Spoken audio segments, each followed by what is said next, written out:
Hey there, podcast listeners. A little something different today. Back when I interviewed David Emmerichs at the Steadicam Operators Association class, I don't know, probably about 6 months ago or so now, at the end of it, realizing that Chris Haarhoff was in the audience, I asked him to come up and ask the two of them to have a little bit of a discussion on the history of the Pro, which was sort of a huge leap forward in the world of Steadicam and Steadicam-like devices. What follows is that discussion, and it's really kind of eye-opening and a little bit of the history of how the noble instrument, as we all used to call it, progressed to be something even better than we ever could have thought it was. So without further ado, here it goes. Just a little bit of business before we start. There may be a curse word here or there in this episode, so please listen responsibly.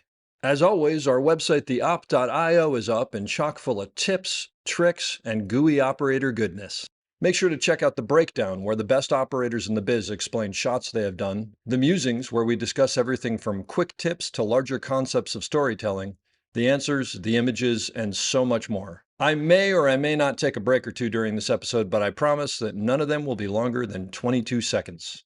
Finally, if you are enjoying the podcast, please follow us, write a review, share us with your parents, and talk us up around the water cooler with your friends.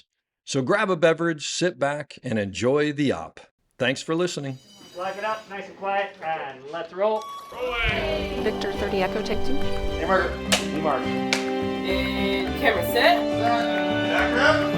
And action. So, sitting with me right now, I have no idea where this is going to go, and I don't really care because it's my podcast, are David Emmerichs and Chris Haarhoff, who are two people who factor very, very heavily into the progression of Steadicam. Would that be fair to say?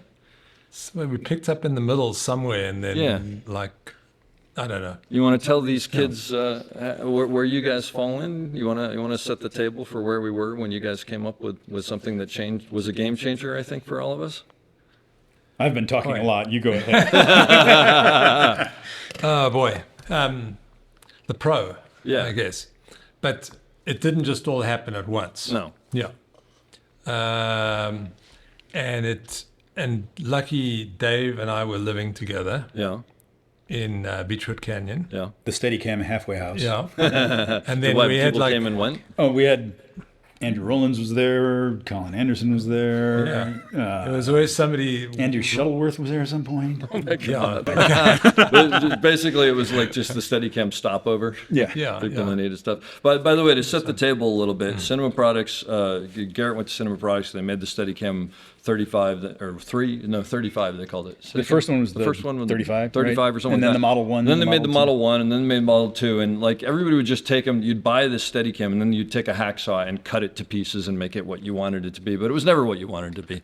And it never worked when you got to the job. And it never worked when you got to the we job. all had And- huge tool chests and had to solder, and you'd be Yes. sitting in your hotel room the night before trying to make the thing work, Yep. make the monitor come on. And you guys probably remember very well, there were two switches, and you turned the first one on, which did nothing but heat the tube up, and then you kind of lean back and turn the second one on. And that's actually a key right there, what he said, keep Yeah. the tube up. Yeah. It was a vacuum tube. It was a in the vacuum thing. tube, yes. And if you didn't take it out before you shipped a thing, it probably was broken when you got to the other side. Which I found out the hard way because I went to Atlanta to do a music video, and I got there and it was broken, and I did the music video, transmitting on channel 27 with that stupid little transmitter that we had that only went to one, and to a wood grain television that a kid was running next to me with. Of course, it was a music video, so it was just like keep him in the frame.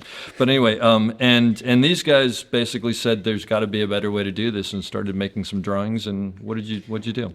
My understanding is what you touched on earlier. George Paddock showed up at that workshop in, I think, 1991, Yeah, I maybe. can almost see that. Yeah, and It he'd was taken like black yeah, with like- red outline. Or He'd something. taken a Model 1, Yeah. which had the monitor built into the base, Yeah. and he sawed it apart and made the monitor a separate piece. And George's particular skill, the reason it was really good that he was the one who ended up doing all this, he was in the Navy as a radar technician on submarines. Oh, I didn't know working with high voltage monitors. Wait, George is like 9 feet tall. How was Yeah, he on exactly. He was supposed to be a Navy SEAL. That explains he's Yeah. not really good in the head. You know? So yeah, wow. 6'4" or 5" or whatever it is, then they put him on a submarine. many knocks. Yeah. But I remember he walked in with this thing, and all of you guys were like, and Yeah. we were like, I don't understand what's going on. We didn't know anything. And But was George said, revolutionary. "This is ridiculous. I can make a self-contained high-voltage monitor." And we said, no, can't. And And in fact, everybody Cinema had Products told said us you that, couldn't. remember we had these big sort of like metal covers. The cables. Yeah, The cables that went on the outside, that would right? swing around like this. They get caught on stuff and whatever. I mean, yeah. you know, to paint the picture of what that was like then, that the Model 3 was the thing. But also Panavision had a lightweight camera that had 24 volts. So needed 24 volts. Mm-hmm. So you were carrying a little Panasonic little rectifier. Yeah. So you had to have that on the back of the rig. That you could cook eggs on when it was going. And also you had like a little video camera. So we'd hack a video. Oh, those 8mm Yeah, recorders. those little guys. And we just made it, and that sat behind the battery. Yep, to record the And shot. Yeah. The problem was that any kind of, and it depended on the camera, the image would now be completely shit. Yeah. Completely. You couldn't see anything. Electrical grounding issues. Grounding and And even when you saw it, it was literally like 3 inches by Yeah, for those who haven't 2 seen one, inches we're or talking something. about like a 3-inch, Like a credit card. black and green Yeah. screen, Yeah. and The one- with a flickering image from a video it's tap. horrible. Yeah. My Model 2 had a picture that was I'm not exaggerating. Once you put it in anamorphic, It was it'd be like that big. slightly was- smaller than a credit card. you basically. almost Yeah. lost Yeah. where the actual picture was. Yeah, And, I don't know how yeah. anybody saw anything, but whatever. So George kind of he went away back to Arizona, and he came back and he said, "Look, I've got a monitor," and it actually worked, and we were. But he didn't. So did he build this from scratch, or like? I mean, no, he it had a didn't guy. exist. You got an engineer who He had a actually guy, built But it I'm from saying he Yeah. created it. Yeah. It wasn't like he And, found it Well, somewhere he found else. he source. found the tube, Yeah, but and this he and that and built the the other. boards, built the Wow. the voltage, Yeah. high voltage assembly, all that stuff. They built yeah. all of that. Yeah. And once the monitor was built, Well, the thing is also, let's just back up a little Yeah. bit, because we weren't trying to undercut Garrett or CP, but CP had sort of gotten into a kind of a really laissez-faire CP kind of a thing. is Cinema Products, Cinema who made Products, the yeah. original Steadicam. And- Doesn't exist and anymore. most of us were, and I think Ted Churchill spurred this on a little bit. It was nice to go down to Cinema Products and bash them up about, tell them how bad things are, There was probably a no. button up front that they hit when we came in. Yeah, everything shuttered. Exactly. As we Someone came down there. angry is coming. Yeah. Yeah. Remember that long? I was going to say, there's a great moment where he took one of their center posts and smashed one of their fluorescent lights to pieces, and Oh my gosh. exploded glass all over. Not on purpose. Not on purpose, but it was pretty funny. but in fairness, it was because we were going out with stuff that wasn't always working, and we were frustrated and just wanted to make it better. And they were trying to make a product, and we're kind of ahead of their that's time. where and Bob DeRose, and it's probably with Steve St. John, encouraging Bob DeRose to make all these little cool tchotchkes, particularly did Bob work at Cinema Products? No. Okay. He had his little shop. shop in North Hollywood where he just made accessories for Steadicam operators. And back in the day, Bob was like the only guy who He made was the only accessories guy, for because He'd stuff. make center posts and rigging and stuff. And Steve always wanted a wider the grips. grip, Yeah. and that's prevailed to today. It says, because there was like a little post like this, it was like maybe an inch and a half around or something like that. So Bob really, and also, so everybody were customizing their rigs with Bob DeRose. Bob would say, okay, cool, we can do this, we can do that, and like this. And there was you could, instead of having this long chocolate kind of battery over here, he put it into another little thing, and you could swing it from left to right. Yep, I had one of those. I had one of those on my Model 1. It was like that's how you did side to side. Yeah. So in essence, as soon as that video, the monitor came along, the argument was like, well, can't we just get rid of all this crap that we've got we carry around. Because the And bottom now- part was all the electronics it that was all served the electronic. monitor, right? Just all it would go to 4,000 volts, and then it would up to 18,000 volts, and it was all like this. It was really kind of funky at that time. I you know? remember sound guys would go, "Does it have to make Yeah. that noise?" And you were like, "Yes, it has Like to make that like noise." So yeah, crayfish. once we had a self-contained monitor, then you could basically build your own sled. Yeah. And Yeah, the only right. thing we used on the sleds that was still Cinema products was the gimbal. Yeah. We still used their arms and vests until a couple of years later. It's not like 4 years later they came. You guys developed the arm. And what we did, the cool thing was that, and I can see this right now, us doing the rack for the 3 batteries. For the 3 batteries. Because now you could isolate the video away from all this other Oh, stuff. so that was that's going on. specifically designed just Yeah. to keep all the Just so electronics everything separate. so it lived on its own. So Yeah. because there were, we'd had some real problems Yeah. with the lightweights. You know. You know what? I actually found when my wife and I were looking through stuff, what's important to us when we were getting ready to evacuate for the fires. Yeah. I found a sketchbook and it's got the original drawings that I did for the first Pro monitor. No way. Yeah, it was just slightly you different. Send me a copy of I those will. things. I'll send you That's great. a scan of that. That's fantastic. And we actually, the first one that was built to that drawing, and it had, I don't know if you remember the Pro monitor, it had 2 rows of switches on the bottom. Yep. The first one I drew had 1 row of switches on the top and 1 row of switches on the bottom. Yeah. And the first one was built that way. Oh, Mark wow. O'Kane took that out and tested it. Okay. And he said, you know what, we should put that row of switches that's on the top, put it on the bottom, because I want to be able to see right over the top of the monitor to the ground for marks and things like that. I don't want okay. anything up there blocking my So view. it made it close, the monitor closer to the top of Yeah, the. and so there were just lots of little details that got changed here and That's there. really cool. Yeah, and but we did things with what we intended to do. It wasn't just like we'd had a little bit of exercise out in the jungle, and now we're coming back to And it was all about making it simple and reliable. Well, that's the thing. And what you guys probably don't realize is every Steadicam that you see here, it really kind of functions the way that these guys sort of said, we think that this is where the weight should be and whatever, which is based on the original, but it's much more along the lines of what we see now. There's a huge jump forward for everybody, right? Yeah. And I remember you told me that there was a table in that house. Yes. Tell me about the table. I love the table.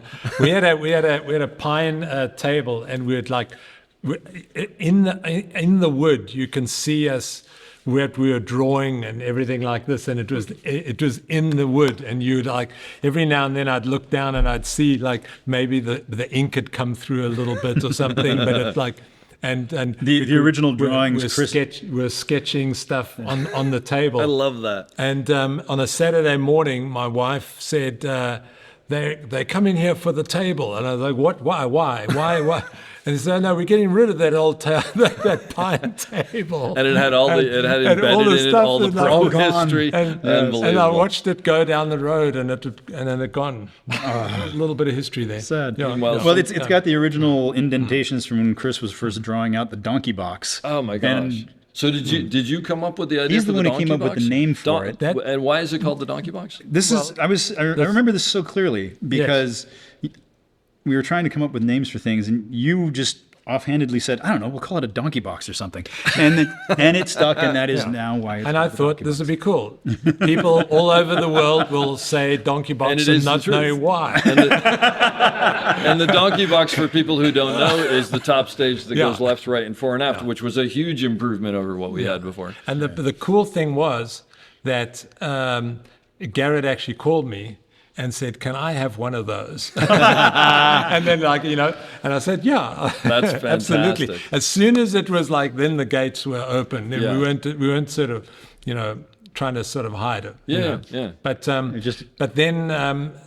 it got a little bit, once we actually had the monitor, it's an interesting that George's instinct was not to try and make a rig out of it. Yeah. He actually wanted to take the monitor and incorporate it in a Model 3 or something. And took it to Cinema Products. In a Cinema Products rig, yeah. And we went to Cinema Products with Jack Holzman, was the guy. I remember you, me, George. Yeah.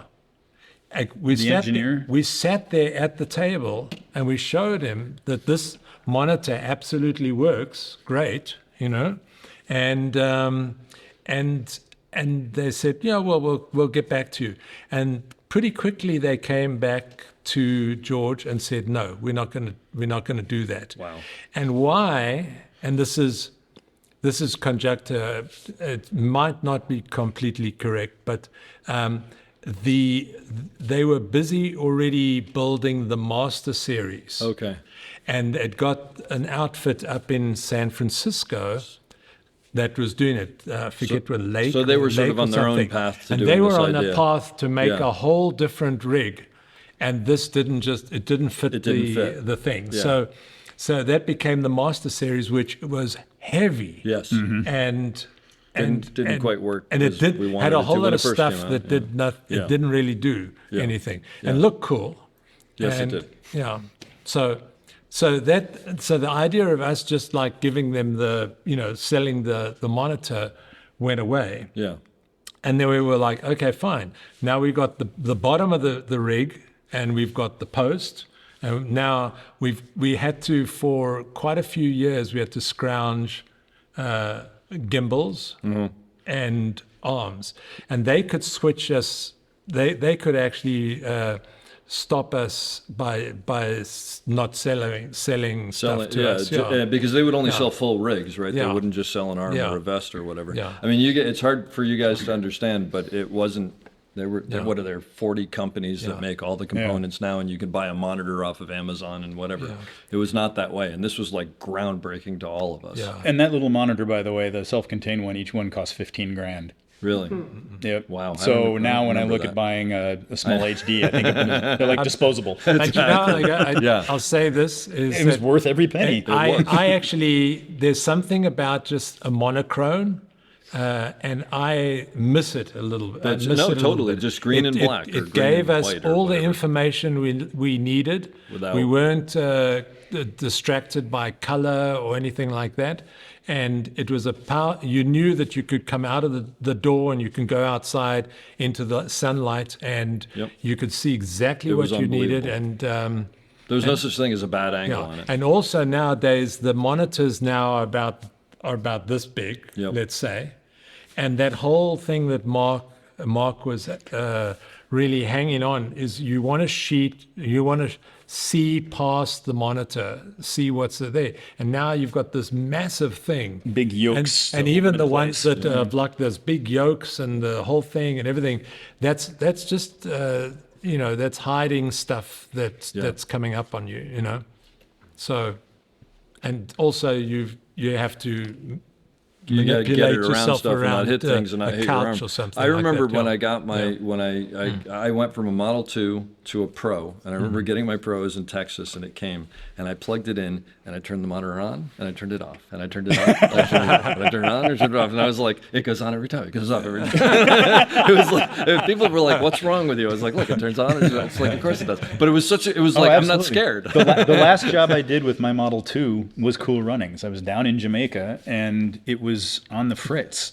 And I remember trying to turn it on in the morning, I took it around behind the camera truck, and I was bang, bam, bam, bam, and it would turn on. I was like, I'm going to leave it on as long as I can. That's the other thing. It's like you didn't want to turn it off. You're like, I got to do a couple of takes. Literally, the last shot I did with it was walking. I think it was following John Candy down a hill, and I had wind protection around me. They were solids at the time, not nets. Yeah. And in the middle of the take, the monitor just went out. And I thought, well, no one can see that I can't see my monitor, so I'm just going to keep going and hope that the frames love are. it. And like for another 30 seconds, just kept going. And then when they called cut, all right, great, moving on. I was like, okay, good. Some of your best work. And that was. That's what made your entire career. Yeah, right. Yeah, that's fantastic. So the equipment would give you a heart attack way too often, There's and no the idea question behind about the Pro was just to give you something simple and reliable that worked. And now that's spread out. Greg Bubb makes his stuff. There's unbelievable. Tiffin makes a huge range of stuff, and the equipment now it just works. But everybody built off of what you guys created, which really got us. Like it was like a moonshot. It kind of thing. needed to start somewhere. It was unbelievable. Yeah, so we all thank you. Anybody have any questions for these guys? You want to ask either of them any questions? No? What? What? Well, you're going in the podcast with advice on what to make it as a great Steadicam operator, but you changed it, or Dave changed it. So, and that was, I'm glad you answered it still, but Oh. like, what would you say for being a great Steadicam operator is your advice, or people just starting off? You mean advice on what would make you a better Steadicam operator, or how to become one? I guess both, or either. That's a Keep your tricky one. horizons straight. I don't know. Oh, by the Main way, things well. I actually wanted, I'm sorry Jerry Hallway's not here. I wanted to congratulate him on the Volt and the Technical Achievement Award and all I that know. stuff. Because that's right. That's right. we talk about moments, and I'll get back to what you said. Talk about moments where things changed. Like the Pro was a really good change. It made it a lot easier to do what we do. But Yeah. the Volt has been, I think, the next really big game changer. Absolutely. And I don't know if you guys are playing with it, without it. Looks like I think tomorrow they play with it. We keep it off. keep it off. Okay. Until the last day. And that's because, Yeah. we've had careers where for decades we didn't have it. But I tend to think of it as a safety device. When I've got it on, all the brain power I was using to keep the Steadicam level is now available for something else. Some of it is spatial awareness, being able to tell what's happening with cues and people moving around me, paying attention to marks, paying more attention to composition. And I actually think it's fantastic. Yeah, So absolutely. please tell Jerry I will congratulations tell on him. my You behalf. will. You should call him and tell him yourself. We do have moments where we go, I'm looking at a movie and I go, look, I can't improve on that, Yeah. it's all level. That's what we're looking right down the road, and everything's the vanishing point is all there and everything like that. And you go, do I really need this thing? Yeah. Do I need this thing? It's a pain in the ass. It's got the cable wrapped around it, and it's more stuff that we have to deal with, And then, but there are then there are times where it saves your ass, times right? you say this absolutely is the It makes life a lot easier. But that's tool, also most of what we And do. it came along at a time when everybody's like putting the crosshair on the center, of the Yeah, frame, yeah. and everything's so symmetrical and everything like that. And it's just something to, deal with. To help you with that. Yeah. But I'll start answering Please Zoe's do. question off, which I would say, if you want to succeed as a Steadicam operator, know that it's not about the Steadicam. Like you have to learn how to use it, and I've been saying, you have heard me say this but you have to learn how to use it. Sure, you have to know how to pan and how to tilt and how to walk and how to this. But when you get back to forgetting about that and just making stories, and like we were talking about, David, about the camera needs to move through space. And I just have to figure out how not to mess it up moving through space, because that's where the shot is. That's what you have to get back to. I mean, I always tell people it's like driving a stick shift. If you've driven a stick shift, letting the clutch out is really hard, but eventually you do it without thinking about it, and you just do it. Your advice? Practice a lot in terms of the technique, because the best exercise you can do for getting good at it is to wear it. Unfortunately, there are not too many exercises at the gym that can actually improve on what actually wearing the rig and Which implies that you need one. Yeah. You need access to one. Yeah. Whether you're borrowing a friend's, going to a rental house or something like that, you need access to a rig and you need time in the rig. And that's what Ted gave me when I was a film student. I couldn't have afforded one when I was a sophomore in school, but I could go to Ted's place, put the rig on. There was actually one day where Larry McConkey came over. Oh my gosh. And I was like, oh my God, brain absorbed everything. So for an hour, I had Ted Churchill and Larry McConkey teaching me Steadicam. Oh my gosh, that's unbelievable. So practice, and then the main thing you need, what is going to give you away first when you get on a set, is if you don't have a good sense of composition in motion. Yeah. And so watch movies. Watch movies they've done. Watch movies and pay attention. Watch Birdman. Yeah. Watch movies and pay attention to how the camera moves, because the frame, you can't make a good frame here and then have crap for a while and then come over to a good frame here. You need to know why It all has to what to work. do to make it a good frame all the way through. Bingo. And once you can do that without worrying about the equipment, that's when the confidence builds. And all that goes together with building a client base, and that's how a career builds. When I do workshops, I always kind of go back to it's really about your feet and your positioning in the shot, and then you think, okay, where my feet are going and my body is going is where I want to be, and then you go, all right, now I've got this mass that is like 60 pounds. No, not that. Not much, anymore. right? Not anymore. Usually, okay, but close enough. So now that over there has to be in the right place. Like, let's say somebody is looking over a balcony or something. If the foot is in the right place and you land it, and the sled is in the right place, there's not a lot to do, But if you're trying to fix up your feet and your positioning and everything like that, then you have a lot of work to do with your hands, So it's kind of you sort of build it that way. Yeah, one of the things that I started teaching them early on, which I tell people, is everything you put into it, you got to operate back out of it. So the less you're putting into it, steps, et cetera, less you have to take out of it, because the gear works. Yeah, right? even with this spring arm that does amazing things, you still walk like Groucho Marx. You try to make it move as little as possible. Yep, it's exactly right. A little shuffle. Obviously, it's like technology has advanced in Steadicam. We have Volt, all the stuff that's making the Steadicam itself better. Other aspects of technology have advanced as well, right? Cameras are getting lighter, things are changing, and technology is just making things better. How does that affect the future of Steadicam? Where is the future of Steadicam? You guys have seen it from the inception. Where do you see it in 10 years? It's actually still going to be around, and it's been hanging on better than I even thought it would. Because how many times have we heard it's over? Yeah, exactly. Right. Gimbals came out, and they have their uses. They're still not as good for just doing a walk and talk. They've got that horizontal shift that drives me nuts. On what? On those handheld gimbals, things like a Ronin or stuff like that. Yeah. I would say one of the major things for me has been that I don't have to do as many crazy things as I used to, because new technology has been developed to do those things instead. Remote heads that are stabilized, that you can put in a place like the shot he was talking about that I did on Armageddon, swinging down on a cable 60 feet across the stage. You'd never do that today. You'd do it with a remote head. Yep. I was actually riding that thing. And I used to do stuff on those music videos in Harlem where I was hard mounted on the end of a crane arm on a car driving around, and they were booming me up. I was in low mode, and they'd boom me and dip me down into a convertible, and then back up and out. And they actually boomed me up into a traffic light as we went through an intersection. And the gaffer just screamed, "Duck!" And I ducked, and the traffic light went right over the top of my head and just clipped my head at 30 miles an hour. Just so, because you don't know, the Armageddon story is that at the last moment, someone said, "Lift your feet up," and your feet hit Bruce Willis's head. They lost control of the rig, and I would have taken Bruce Willis's head off. There seems to be a through story with Duck going on. The job can be insane. I mean, they're like, if I count the number of times, than it was. Yeah, exactly. If I count the number, I've burned up my 9 lives. I've been on fire 4 times. I've been in car crashes. I've been dropped and rolled and flipped and kicked, and it's crazy. It's nuts. So it's a lot. And that's just back at home.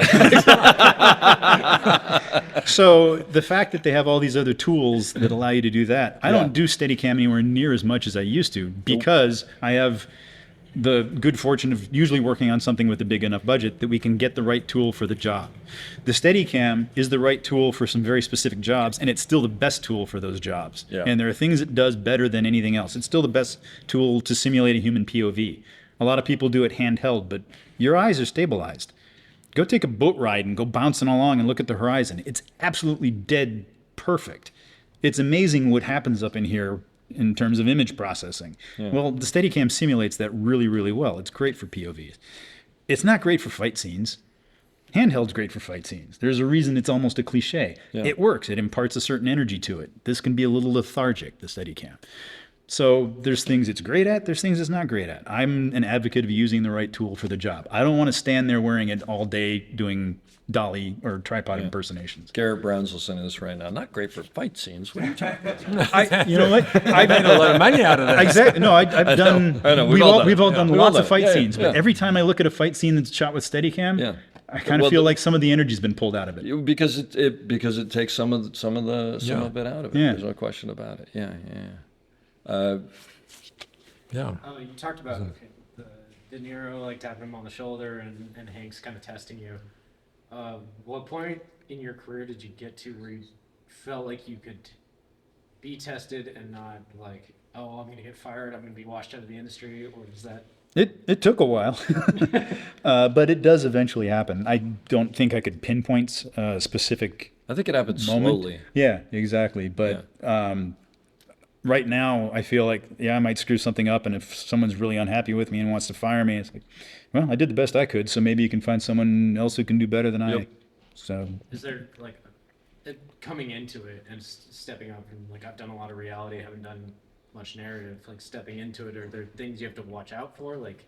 Oh, always. You really need to pay attention to the politics on set. Like I said early on, that's one of the things Ted taught me, and it was paying attention to people, the communication aspect. Read the room. Yeah, exactly. And there are times when you've absolutely got to keep your mouth shut, and there are times when you need to say something. And one of the mistakes I made, I almost got myself fired off the Green Mile by not speaking up. You can try to cover for someone else too much. That whole thing about, it was actually when I was listening to John Lindley on your podcast talking about, we need another take. I do that if the dolly grip has screwed up the boom and we landed rough. I'm not going to admonish the guy or anything. We all make mistakes. You just say, okay, we need another one. And if the director says why, so we can do better. I'm not going to turn and say, because the dolly grip screwed up. You're a team. You can take that too far. If you're trying to cover for someone who doesn't actually have the skill to do the job at the level you need, at a certain point, you got to cut bait and run, because you can get taken down with them. Absolutely. And that almost happened too. Yeah. And at that point, by the way, you have to turn to him and go, look, I can't cover you for you anymore. Like, you got to step up, because we're both going to leave. Yeah. Yeah. It's a tough one, especially when you're younger. So, Nikolai? I think Dave's talked about this in the past, but how do you decipher when like a DP comes to you with like a complicated Steadicam shot, but personally you're like, I think this would work better as multiple static shots instead of one big thing? That's director land. Yeah, I mean, that's what I was talking to him about is sometimes you'll do those shots where they're going to cut in the middle. Right. And you're like, if we can break this up, we can do the first part better and the second part better, and we're sort of doing both half-assed because of it. So I would suggest it, and then if they shoot it down, suggest it to who? I would talk to DP first before the director. Yeah. About it, and then if they say, "Oh yeah, sure," bring it up with the director. Approach the director, and if they don't want to do it, do what they said, and you just have to deal with it. Yeah. And I mean, personally, I would say, and I do this a lot. I don't know if you guys do this. Instead of going up and going, hey, if we do this as two halves, it's going to be better, because you're basically telling them they're wrong. There's that thing of you never want to do hey, that. can I just, is there any value to like maybe doing the first part this way and the second part that way? Yeah. And basically what you're saying, and I've told you this a lot during the thing, is like you're going up to them and going, look, I'm a complete idiot. I have no idea what I'm talking about. Could you explain this to me? And then they can go, oh, you know what? There is a good, what we should do? And then hopefully they back into what you want. But I think you have to give them the out almost, right? You want to make them think it's their idea to some extent. They're not children, but there are. But they are. But, well, you don't. We all have we all have egos. Is what, exactly. And you don't want to tell someone they're wrong. And that's something, actually, I'm glad you brought that up, because I didn't touch on it when we were talking. But one of the first things. One thing that took me a while to learn was not to be a naysayer. You can, once you get good at this, you can tell a shot's not going to work, and you can probably tell why. But the worst thing you can do is say, this shot's not going to work, and here's why. Sometimes you need to show it to them, demonstrate that it's not going to work, or more importantly, what you need to do is have a plan for fixing it. Because if you're going to present a problem, you'd better present a solution at the same time. Telling people that doesn't work or this is a bad idea doesn't go very well at all. It doesn't go well. Jeff Haley on the podcast, you should listen to it. He has this great thing. He goes, oh, I have a perfect way. It works every time. And I go, what? And he goes, what you do is you go, I love the fact that we're starting high and we're coming down. I love this shot. It's so great how it's booming down, because when we start down low and we come up, it's going to be fantastic. And he goes, they're so overwhelmed with how happy you are that they don't realize that You just reversed the shot. and they go, really? And you're like, yeah, because we could start really here and it'd be great. I mean, I love starting up high, but if we start down low, there's something. And by then they're like, yeah, that sounds really good. I mean, and he does it so convincingly. And it was amazing because I was sitting there and I was like, now I understand why you're on the podcast. I never wanted you on the podcast. I don't even know who you are, actually. But it's quite amazing, actually. But there's a lot of psychology that, I mean, it's all like, I would say 50% more of our job is just it's true. reading the room. I've gone up to directors and gone, I must have missed something. why are we on this side of the line? Yeah. Instead of saying, we're supposed to be on that side. Yeah. John wants to ask. Say, maybe that's the dilemma of feature and TV. Because I think in a feature film, you can make the decision about that one shot with a director, and it's just between you and the DP. Yeah. But on TV, you've got to they'll always want an option to cut into it because they'll want to pace it up. There is And that. that's part of the politics you're talking about too, about trying to manage that politics, still trying to get that great epic shot. Yep. Knowing that in the back of your head, the notes that you're going to get later saying, listen, this shot takes 30 seconds. It can only last 20. We need to cut into it. Well, I think you're right about that's the difference of politics between a feature film set and a TV.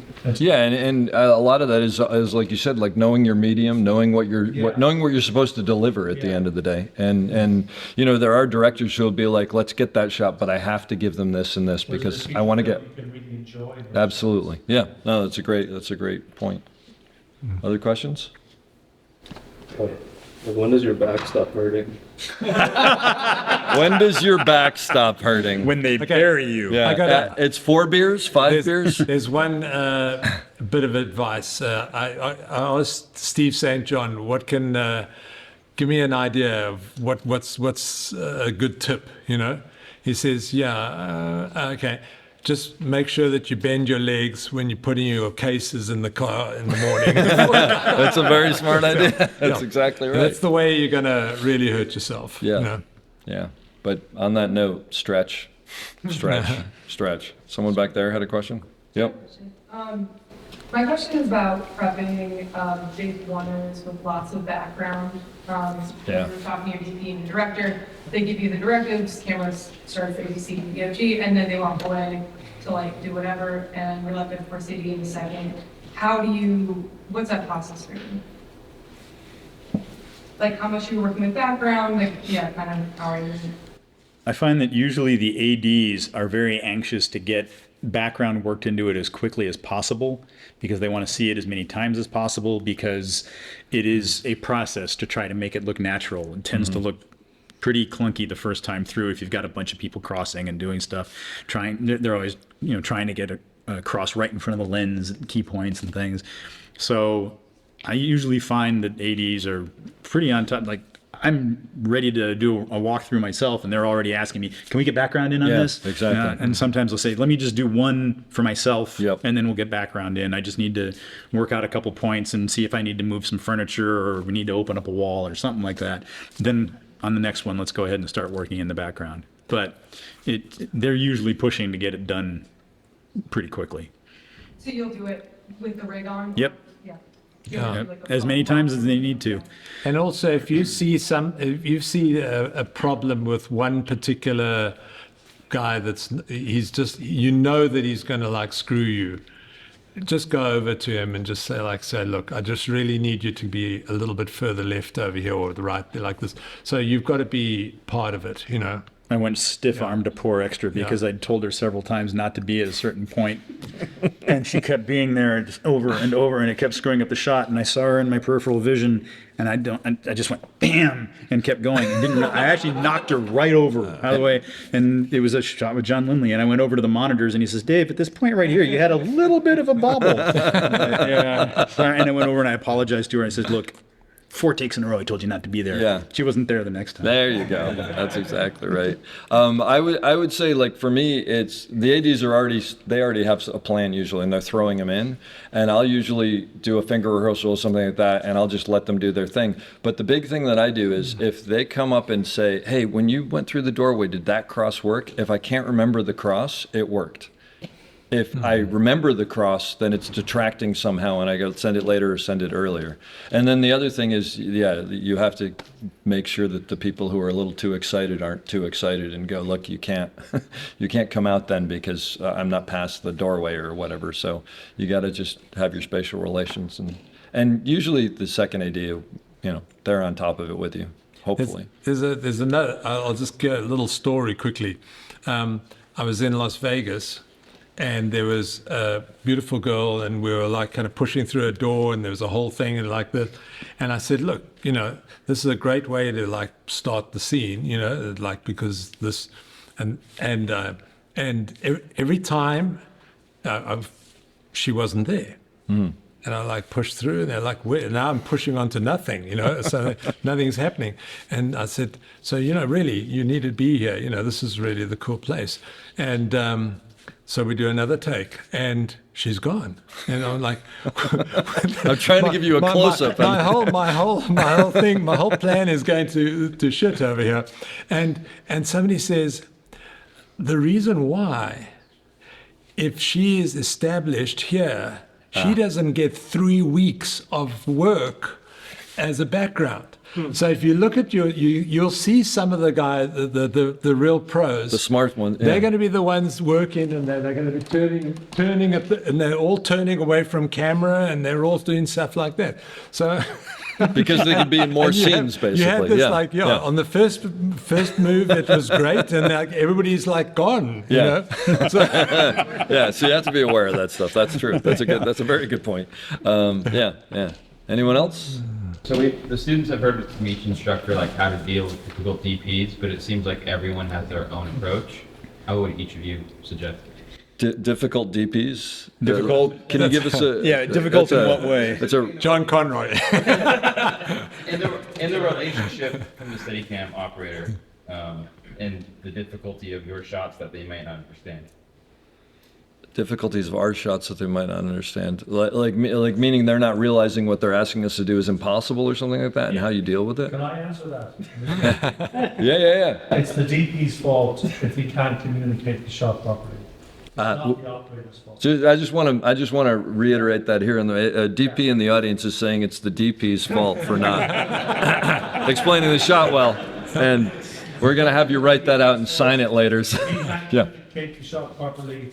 It's his fault. I don't disagree with that, actually. I mean, but at the same fault or whatever, but it's not. It's never the operator's fault. And a lot of the times, I love him. Working with Chris, and he's the best guy I've ever worked with.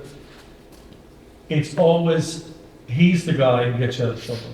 It's not. So basically, you're the person that has to try and describe the shot to them, and then very often they're the ones that fine tune it and bring it to the sort of finish. So it's your lack of communication skills if there's a problem. It's never the operators. It's funny that you said that way, because I always view it as, look, it is the DP's job to communicate it well enough so that I can just take it and run with it. But I also feel like sometimes it's part of my job to go, they haven't completely, but I'm going to fill in the gaps. But I would say you should never be a passenger. Yeah.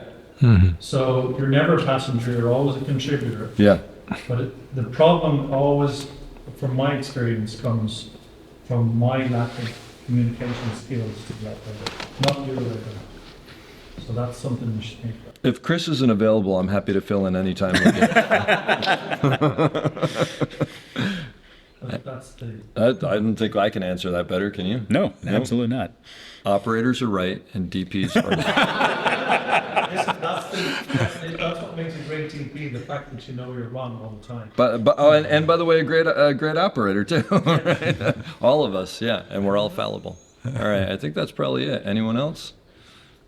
All right. Well, thank you very much. This has been fantastic. Absolutely. Thank you all. I hope you enjoyed that as much as I did. We'll be back soon with another great episode. Don't forget to check us out on theop.io for all sorts of information on operating and storytelling. So thanks for listening and have a great day.